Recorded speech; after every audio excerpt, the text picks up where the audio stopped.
So in this lecture, we'll have a look at the OLS estimators, and we'll discuss what we mean by these estimators being unbiased and consistent, and also the requirement on our model for the OLS estimators to be unbiased and consistent. This is a very sort of intuitive, non-technical introduction to the concept unbiased and consistency. So your goal should be to try to develop some understanding of what we mean by unbiased and why we think about it as an estimator being correct on average, and what we mean by consistent as an estimator converging to the true value when n goes to infinity. So before we discuss the unbiasedness and consistency of the OLS estimator, let's talk about these concepts in general for a simpler setting. So starting point, let's say I have a random variable. Let's just call it x1. It's a continuous random variable. It follows a normal distribution, so it has this nice bell-shaped curve. And it follows the normal distribution. The expected value is just any number mu, and the variance is sigma square. To this, I add a second random variable I call x2, and this second random variable has the same distribution, mu sigma square.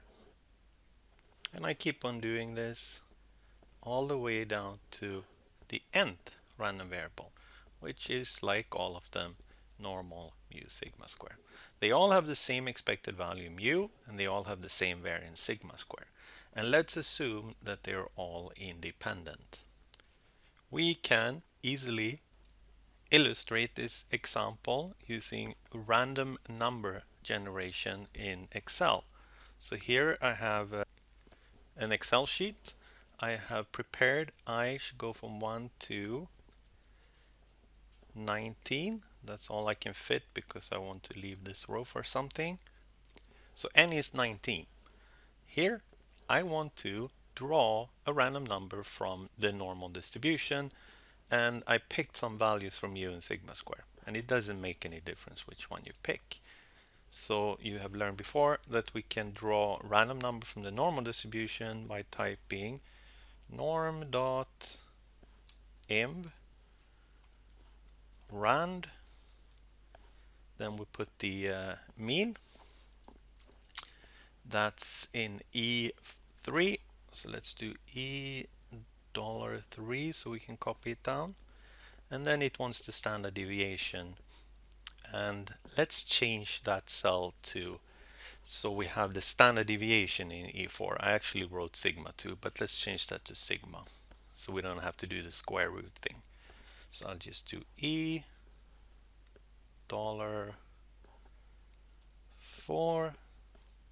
like that, and I'll change this to just sigma. So we have the standard deviation here. So this is a drawing from a normal distribution. The expected value is 4 and the standard deviation is 1.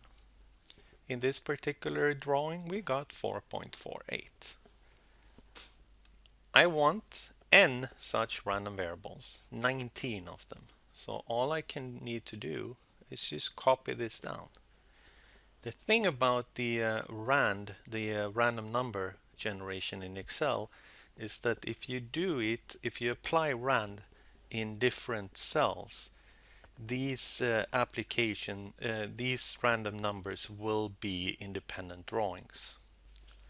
Well, to be honest and fair, these numbers that Excel generates for us are not true random numbers.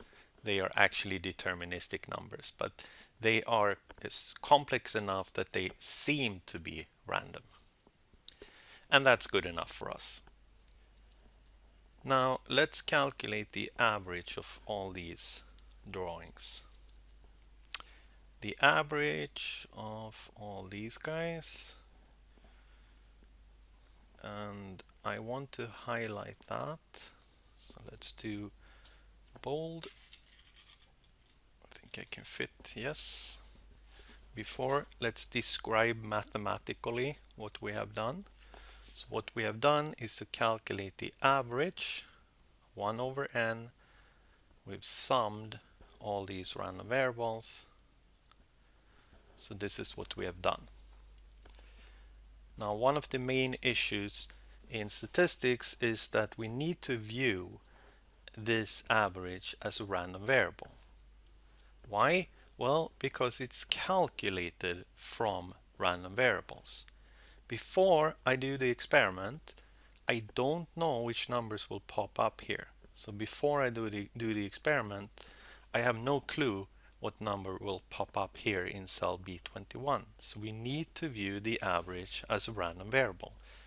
And we need to view this number 3.99 as a drawing from a random variable. So to state that here, x bar is a random variable. Its value is only known after the experiment. Since it's a random variable, it will have an expectation, an expected value, just like any random variable, and we can find that. We can find the expected value by just writing like this, and the sum always goes from 1 to n. Or if you like, you can write it as 1 over n x1 plus dot dot dot plus xn. So the thing now is that this thing here inside the parentheses is a linear function. It's a linear function of these n random variables. And that means that I can move expectation inside. E goes inside linear functions. So I can write this as, it's easier to use the summation sign, I think. I can move this E in here, and it's 1 over n summation expected value of xi. Well, the expected value of xi is the same for all random variables. We have assumed that. It's right here. It's the same constant mu. So this is mu. This comes out to be 1 over n. I go from 1 to n mu. If I sum a constant n times, it's n mu. So this is n mu over n, which is mu. So I guess that's worth iterating. If I have a sequence of random variables here that have all the same expected value mu, then the average will also have that same expected value mu. We can confirm that. Each of these has the expected value 4. So that means that when I redo the experiment and you look at any cell, sometimes it'll be above 4, sometimes it'll be below 4, and in 95% of the cases it will be within 1.96 of 4. And this one will also have expected value 4. So this too will be on average 4. It's actually not going to have the variance 1. It will have a smaller variance than 1. But we can confirm the fact that it has expected value 4 by doing F9 continuously. So if we look at this cell B21, we see that it's sometimes above 4, it's sometimes below 4. But it seems reasonable that this number is drawn from a random variable with expected value 4. So in that sense, we use this guy, x bar, the sample average, is used as an estimator of the expected value, which is mu. That's the basic idea behind statistics. If this number is unknown to me as a researcher, but I observe this sample, I have this random sample, but I don't know the expected value, then I can calculate the average, and that will be my guess for this value. Of course, it's not going to be exactly correct. That would be a tremendous fluke. But it's not going to be too bad because the expected value of this guy is indeed 4. That leads us to the definition. So it's an estimator, and we're going to say that it's an unbiased estimator.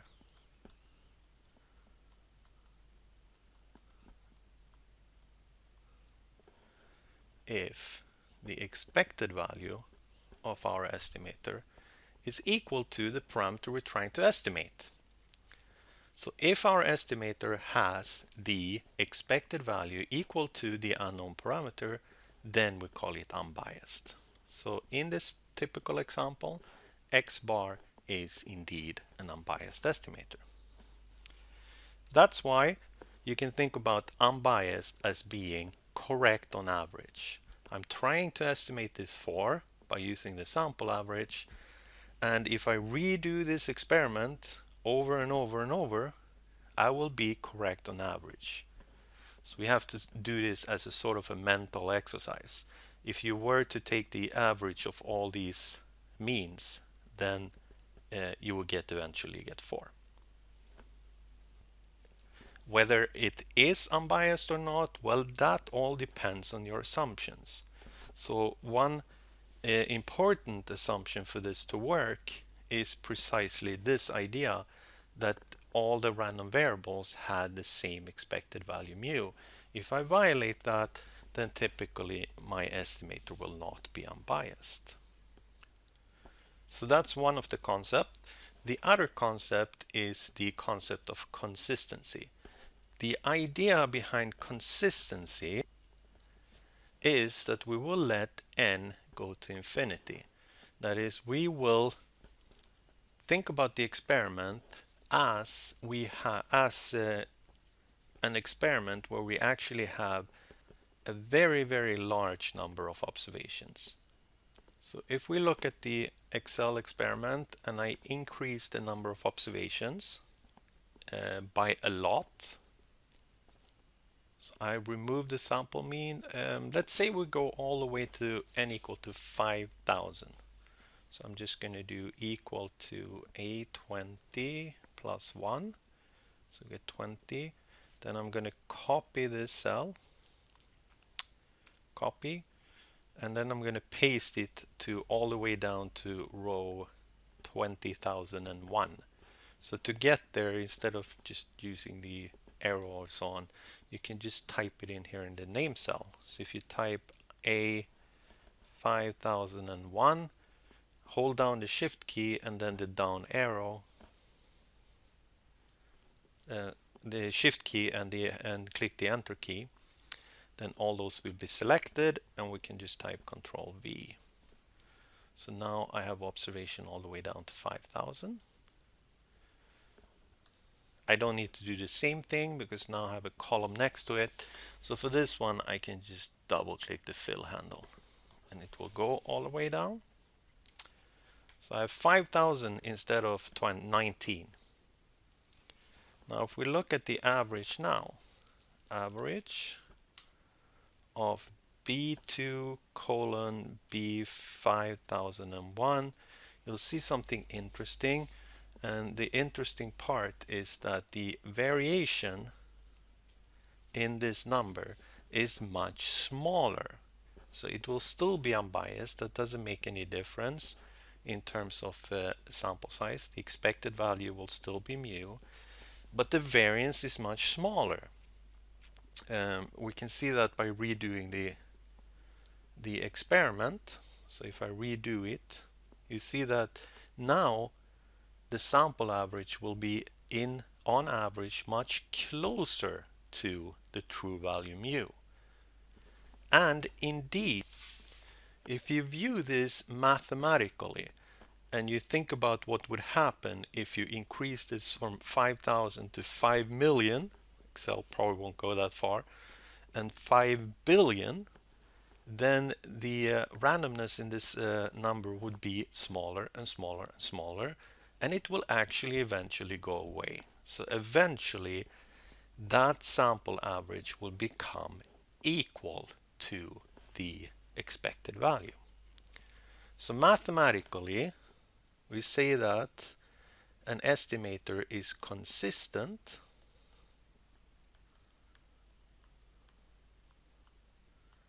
if this average converges to mu. It becomes equal to, not just having the expected value the same, but actually converging and becoming equal to when n goes to infinity. Again, this sample mean is indeed a consistent estimator of mu if the setup is as follows. This is actually such a famous result that it's been given a name. It's called a law of large numbers.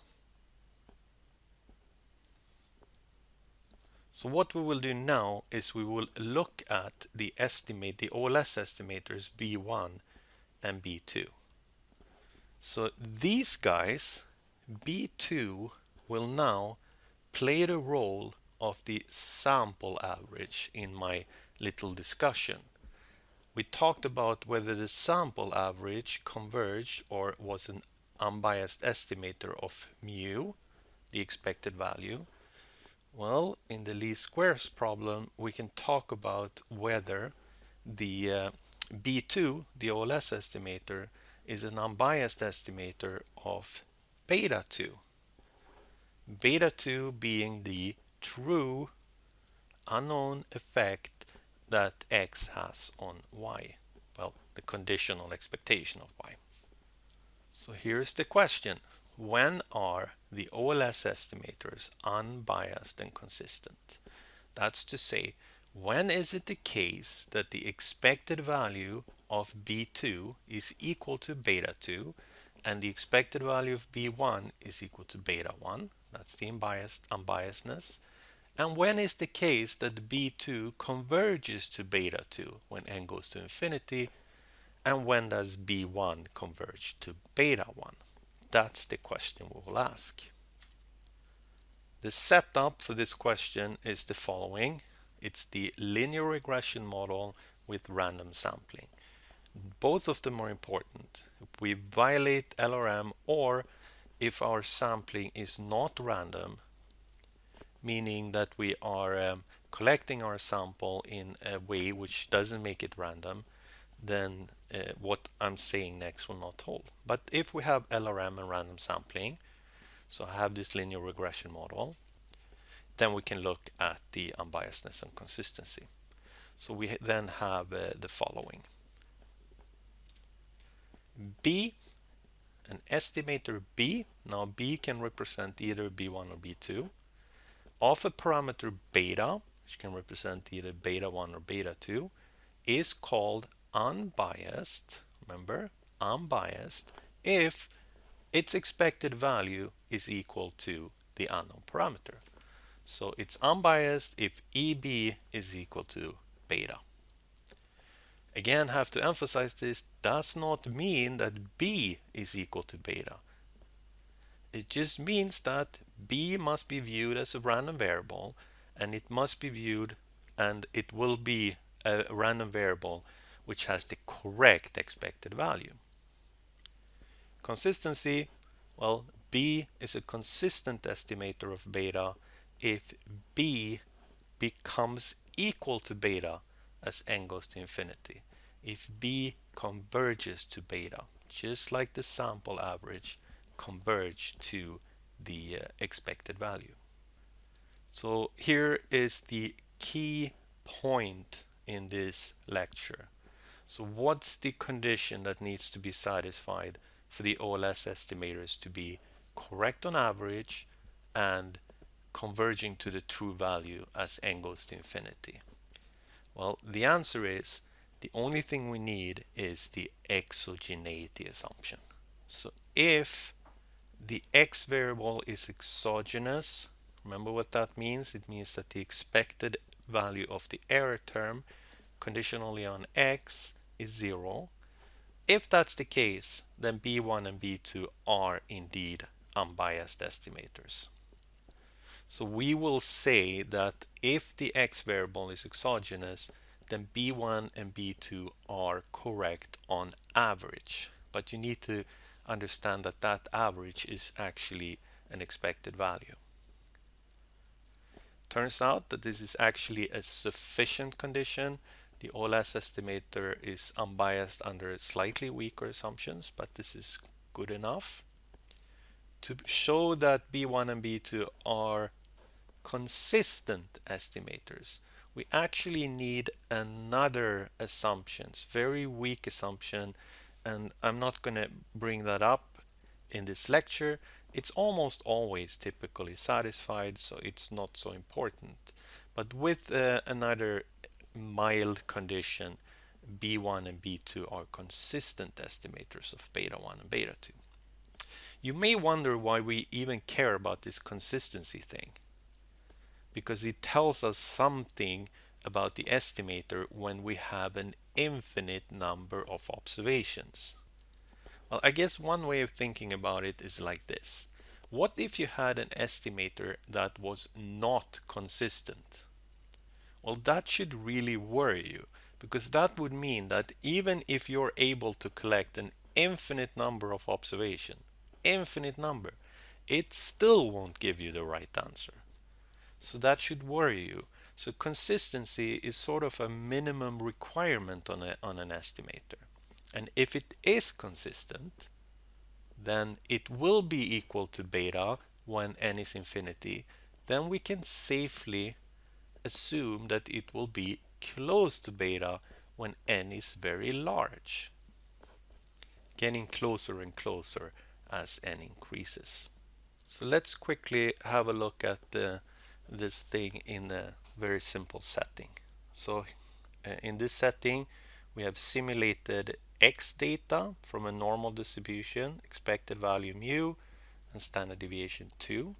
We've simulated the error term from a normal distribution with expected value 0 and variance 0.5. And then we've calculated the y using these betas and the OLS estimate here.